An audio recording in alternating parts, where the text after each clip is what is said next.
प्रिय बच्चों, सुप्रभात।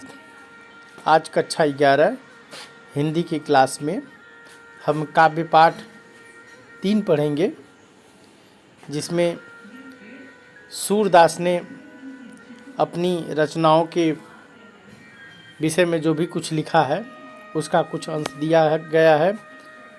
इसमें सर्वप्रथम हम विनय के पद पढ़े, फिर सूरदास के वात्सल्य के पद पढ़े, अब भ्रमर गीत।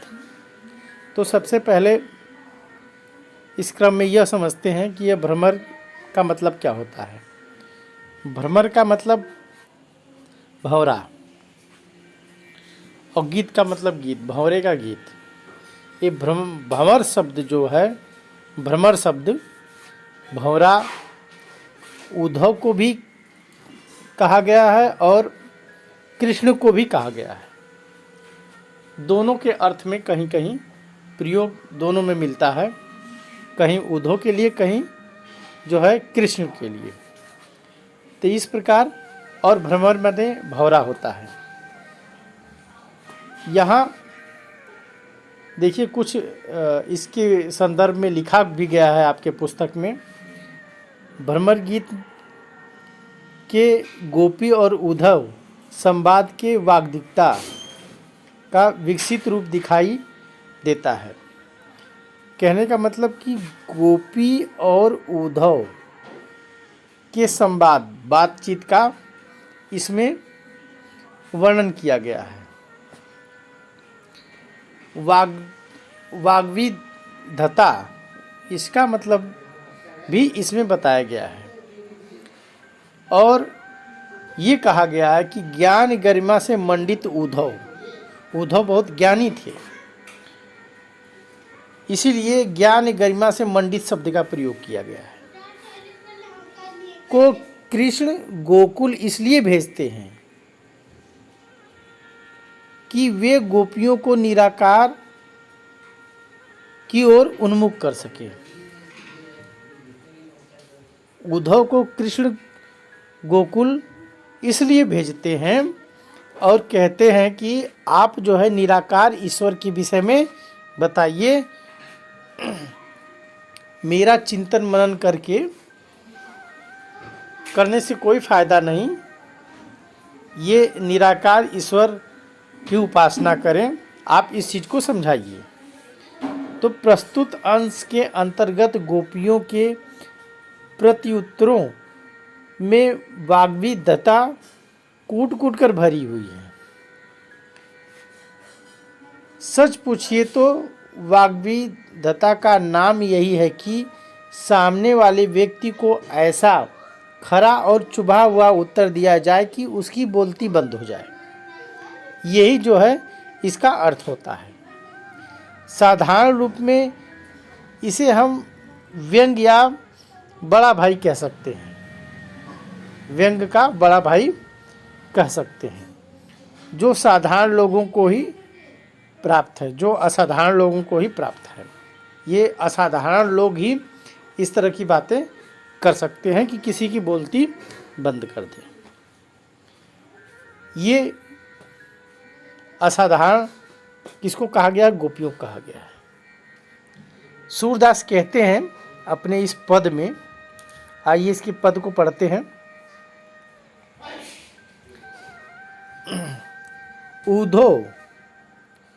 ऊधो मोहि ब्रज बिसरत नाही। ये वहाँ का प्रसंग है कि जब कृष्ण जो है उद्धव से अपने मन की बात कहते हैं और कहते हैं कि मैं ब्रज से यहाँ मथुरा चला आया, मथुरा नगरी, मुझे वहाँ की याद बहुत सताती है। और अपने मन की बात वो कृष्ण जो है उद्धव से कहते हैं कि उद्धव मोहि ब्रज बिसरत नाही। हे उद्धव, मोहि मने हमें, बिसरत मने भूलती नहीं है, भूलना। बिसरत मने भूलना। मुझे ब्रज भूलता नहीं है। जो समय मैंने ब्रज में बिताया वो समय अब मुझे यहाँ मथुरा में भूलता नहीं, मुझे बराबर उसकी याद आती रहती है। हंस सुता की सुंदर कगरी। हंस सुता यमुना का पर्यायवाची है, यमुना के लिए प्रयोग किया गया है। और कगरी माने होता है किनारा। क्या क्या याद आती है उसके विषय में बताते हैं। कहते हैं कि वो जो यमुना नदी है और उसका सुंदर किनारा है, मुझको बहुत याद आता है। और अरु, अरु माने और, कुंजन की छाही, कुंजन माने बगीचे का, की छाई माने छाया। गर्मी के दिनों में जो घने बगीचों की छाया थी वो मुझको भूलती नहीं है। वो सुरभि, सुरभि माने होता है गाय, वे गायें। वो बछ, बछ माने बछड़े, गायों के बछड़े। और दोहनी, दोहनी माने दूहने वाला बर्तन जो होता है जिसमें दूध निकाला जाता है, उसको कहा गया है दोहनी। और वो दोहनी, वे गायें और गायों के बछड़े और दोहनी, मुझको सारी बातें याद आती हैं। खरिक दुहावन जाही, खरिक माने बाड़ी में, जिसमें गाय बांधी जाती हैं उसको बाड़ी कहा जाता है। खरिक माने बाड़ी, बाड़ी में मैं दुहाने जाता था। जाही माने जाता था, गायों को दुहाने के लिए मैं जाता था। ये चीज़ें मुझको हमेशा याद आती रहती हैं। ग्वाल बाल मिल करत कोलाहल, कोलाहल माने होता है शोर। ग्वाल बाल के साथ मैं शोर मचाता था, खेलता था। मतलब नाचत गही गही बाही, गही में, गही माने पकड़ना, पकड़ पकड़ के, बाही माने बाहें, और बाहें पकड़ पकड़ कर मैं नाचता था। यह मथुरा कंचन की नगरी, यह मथुरा नगरी कंचन की बनी हुई है। कंचन माने सोने की बनी हुई है। मणि मुक्ता हल जाही, मणियों और मुक्ता, मुक्ता हल मतलब हारों से, मोतियों और हारों से बनी हुई है। यहाँ कहने का मतलब ये है कि यहाँ किसी प्रकार की कमी नहीं है। लेकिन जब ही सुरती आवती वा सुख की, लेकिन जब भी सूरत मने याद आती है, आवत मने आती है, सूरत मने याद आती है, वा सुख की, वा मने उस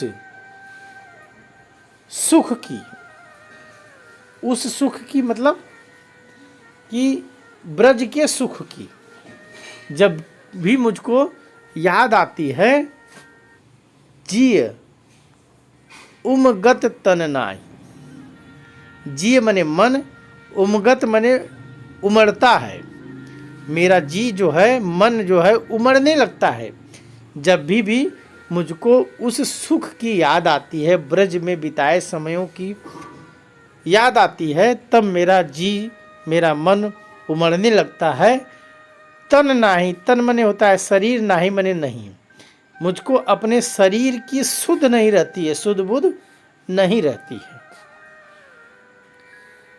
अनगत भांति करी बहु लीला, अनगत मने अनेकों, भांति मने तरीके से, करी मने की, बहु मने बहुत, लीला मने लीला। मैंने अनेकों तरीकों से बहुत प्रकार की लीलाएं की। और जसुदा नंद निबाही, और जसोदा माँ और नंद बाबा ने उन लीलाओं को निभाहा।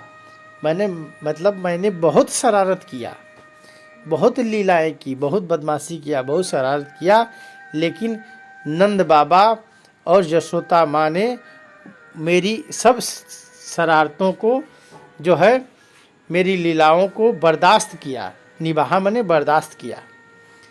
सूरदास प्रभु रहे मौन हो, कहते हैं सूरदास कि यह सब बातें कहते कहते प्रभु श्री कृष्ण मौन हो जाते हैं। मौन माने शांत हो जाते हैं, चुप हो जाते हैं। यह कहीं कहीं पछता है, और यह सब सोच के पछताने लगते हैं कि मैं ब्रज छोड़ के मथुरा क्यों चला आया। तो इस प्रकार इस पद्यांश में सूरदास ने श्री कृष्ण के ब्रज के याद के जो आई है उसका वर्णन किया है। अब आइए हम देखते हैं इसके काव्य सौंदर्य को, कि इसका काव्य सौंदर्य कैसा होना चाहिए। यह देखिए, यह इसका काव्य सौंदर्य होगा। काव्य सौंदर्य के दो पक्ष, भाव पक्ष और कला पक्ष। भाव पक्ष में आप लिखेंगे कि प्रस्तुत पद्य में श्री कृष्ण के सात्विक भावों की अभिव्यक्ति की गई हुई है। रस वियोग रस और विप्लम या विप्लम श्रृंगार। वियोग रस को ही विप्लम भी कहते हैं। ये बात जब हम रस पढ़ा रहे थे उस समय भी बताए, और इस चीज़ को समझ लीजिए, याद रखिएगा कि वियोग रस को ही जो है विप्लम श्रृंगार भी कहते हैं। कला पक्ष देखिए, कला जो है सूरदास की भाषा ब्रज है, आप जानते हैं। मुक्तक काव्य शैली का प्रयोग है, छंद गेय है और गुण जो है माधुर्य है। अलंकार विरोधाभास है, विप्सा और अनुप्रास अलंकार हैं, और शब्द शक्ति अभिधा और व्यंजना दोनों हैं। तो ये आप लिख सकते हैं। काव्य सौंदर्य लगभग सबका एक समान रहता है, थोड़ा बहुत परिवर्तन के साथ, तो आप उसको थोड़ा ध्यान करके लिख सकते हैं। एक ही तरह भी लिखेंगे तभी लगभग चल जाता है। और अब आगे देखिए, इसका आप संदर्भ और प्रसंग और व्याख्या लिखने का जो तरीका होगा वो इस प्रकार होगा कि प्रस्तुत पद्यांश हमारी पठित पाठ्य पुस्तक में संकलित सूरदास द्वारा रचित भ्रमर गीत शीर्षक से उद्धृत है। और प्रसंग आप जानते ही हैं, हमने बहुत शार्ट में आपको बताया। आप इतना लंबा चौड़ा न लिख के बस केवल लिख सकते हैं कि श्री कृष्ण को ब्रज की याद आ रही है और वे अपने मित्र उद्धव से अपने मन की बात बताते हैं। इसके बाद आप व्याख्या करिए। व्याख्या में ये देखिए, व्याख्या जैसा कि हमने आपको समझाया है, और यहाँ इसलिए दे रहे हैं कि आप सुव्यवस्थित रूप से इसको लिख के अपने पास नोट्स बना सकते हैं और एग्ज़ाम के समय इसको रिवाइज कर सकते हैं, दोहरा सकते हैं। तो इसका स्क्रीनशॉट लेके आप जो है इसको पढ़ सकते हैं, लिख सकते हैं। ये हो गया। नीचे काव्य संदर्भ अभी हमने बताया ही है आपको, और इसके पूर्व का जितना भी हमने पढ़ाया है उसका लिंक हम नीचे अपने डिस्क्रिप्शन बॉक्स में दे देंगे, आप वहाँ से उसको पढ़ सकते हैं। आज के लिए इतना ही, धन्यवाद।